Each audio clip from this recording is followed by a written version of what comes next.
BAFTA-winning producer Rupert is a pioneer in interactive storytelling. As well as producing content for the BBC and Channel 4, he's also put together an online exhibition on the Chinese artist and activist Weiwei for the Royal Academy of Arts. Rupert, welcome to XpoNorth. Thank you. Your background's in documentary originally. Tell me about the journey to interactive. So I was a documentary filmmaker for a number of years. I was a trainee at ITN to start my career, and at around about 2005, I was approached by a company called Magic Lantern, who asked me if I would take on this project, Channel 4 for them, which was called 4Docs, which was a pioneering kind of web portal, we referred to it at the time as, for documentary filmmakers. The idea there would be lots of content from famous filmmakers on there, great films, and an archive of great content, and then they would also sponsor events and filmmaking events, so that people would start to encourage the kind of next generation of documentary filmmakers. And that was very successful. It won lots of awards, and that kind of took me into the interactive space, I guess.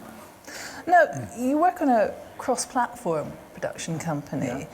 How do the traditional ways of dealing with topics complement interactive storytelling? I think really, interactive storytelling per se is one of those things you think about, branching narratives and these sorts of things, and some of that can be very perfunctory, right? You think, okay, this is a drama, do we have a decision to go left or go right, or the old kind of choose your own adventure kind of models.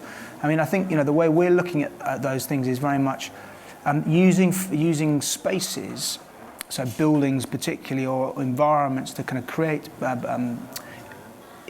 places that you can explore, and within those environments, embedding bits of story which might be, if you have the example of a museum, you can wander around that space and you can have a look at Exhibit A or you can have a look at Exhibit D, but you don't necessarily go to all of them and you don't read everything that's there. And so it's taking that kind of premise and then applying that to places like festivals or sports stadiums, for example, so that you can travel both in time and in space and explore the history of environments. I was going to ask about the Weiwei exhibition. What sort of response did you get to it? The response has been amazing, actually. I think we got as many people that went to the physical exhibition have looked at the online one.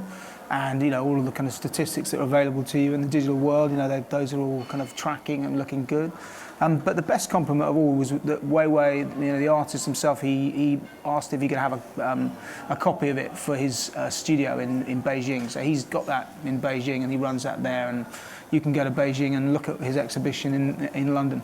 There's a lot of interest in XpoNorth in remote participation. How do you think Scotland could benefit from this? I think it gives you opportunities to extend the geographical range of an event, and it gives you an opportunity to extend its reaching time. So,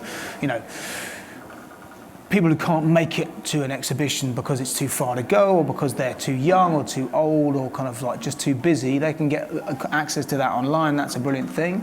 And if you're not able, for the people who put on the exhibition itself, that's a lot of money to set that up, to get it going. It takes months and months to plan it, and then it's gone in 3 weeks or 2 months or 3 months, whatever it would be. And if you capture that digitally, and then you can keep that up there for as long as you want, and you've both got something that people can continue to go back to, and a kind of an archive, a legacy of the content that you've created, which can be really, really useful.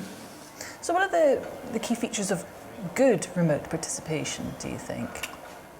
I think one of the things with all that stuff is it doesn't digital isn't it doesn't replace the physical experience, and so there was a bit of concern about cannibalisation of your footfall. if you put your museum, your exhibition, your kind of live event up online, are less people going to come? And I think, that plays back to the era when you thought, would Glastonbury be less popular because it was televised? And obviously it has the opposite effect. And I think that argument's going away now. And I think, people are now beginning to see the potential for using it as a great marketing tool, as a great talking point for things, as a great showcase for the content and for the events that they're put on.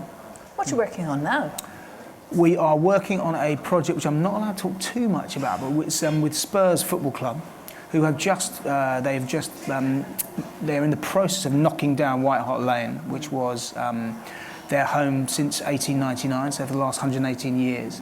And so we've been in there and we've scanned it, and we are creating an experience around White Hart Lane where you will be able to wander the corridors of that space and bump into the legends of the past and experience moments in time. So step into little bubbles of 360-degree video and see what it was like when, to be in the stands, sat next to Gary Mabbott when Arsenal scored, in 2017. That sounds enticing, even if you happen not to necessarily understand very much about them. You don't need to be a football fan, but it helps. Rupert, thank you very much indeed for joining us. A pleasure. Thank you for having me.